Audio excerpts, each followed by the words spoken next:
As Russian tanks roll over Ukraine, Vladimir Putin's crisis will reverberate around the world, possibly most dangerously in the Taiwan Strait. An attempt by Beijing to claim Taiwan by force has just become more likely. That's not necessarily because there is a direct link between Putin's invasion of Ukraine and Beijing's menacing of Taiwan, but because the war for Ukraine is the most unfortunate indication yet of the frightening direction of global geopolitics. Autocrats are striking back. With the disintegration of the Soviet Union in 1991, the long American struggle against global authoritarian threats seemed to have been won. Just about everywhere, dictators were on the run: Indonesia, Myanmar, Brazil, South Korea, the Philippines, Chile, and even Russia itself. Globalization was working its supposed magic, spreading liberal political and economic ideals, prosperity, and, hopefully, an end to big power confrontation. Sure, the Chinese Communist Party was entrenched in Beijing, but its cadres appeared to be partners in the global order, content to get gloriously rich and immerse themselves in the trading networks and international institutions created by the democratic powers. Read our ongoing coverage of the Russian invasion in Ukraine. Putin's Ukraine war exposes how wrong that line of thinking was. What the US and its allies achieved in the 1990s was not a final victory over authoritarianism, but a mere respite.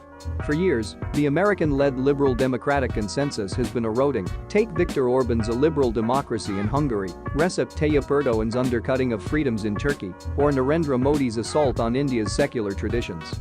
In Myanmar, the generals have reclaimed control. Jair Bolsonaro espouses anti-democratic rhetoric in Brazil, and Rodrigo Duterte has proudly prosecuted a violent and lawless drug war in the Philippines. Still, Putin's invasion marks a new stage, heralds a new era, one of authoritarian aggression. No country, though, is as big a threat to the liberal world order as China. Russia, in many respects, is a declining power, lacking the economic dynamism to sustain its political punch. The assault on Ukraine may be Putin getting what he wants while he still can. The story is different with China, a power with increasing economic, diplomatic, and military might. Russia is in the headlines today, but China will be the spearhead of the authoritarian cause. President Xi Jinping's nationalist fervor, commitment to the restoration of Chinese power, and more aggressive approach compared with his predecessors when it comes to territorial and maritime disputes, relations with the US and its allies, as well as the international system writ large, have already become a destabilizing force in Asia.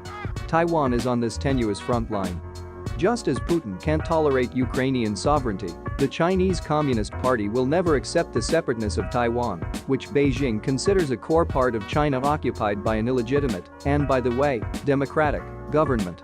Gaining control over Taiwan, or as the party prefers to call it, reunification, is a primary goal of Chinese foreign policy. In a world order where authoritarian states are more assertive and democratic allies are on the back foot, the chances of war over Taiwan increase. Xi has already been intimidating the government in Taipei by sending squadrons of jets to harass the island, while Beijing's complete suppression of the pro-democracy movement in Hong Kong undermines any hope that Taiwan would retain a semblance of its current freedom were it to be incorporated into Communist Party-led China. That doesn't mean a Chinese attack on Taiwan is imminent. It is impossible to predict with certainty what Xi may be thinking about Taiwan in the aftermath of Putin's Ukraine war. Unlike Putin when it comes to Ukraine, though, Xi isn't amassing an invasion force on the strait separating Taiwan from the Chinese mainland. Also, Xi is many bad things, but foolhardy is not one of them. In his perception, China's ascent is inevitable. Time is on its side. He has no need to follow Putin on the path to war.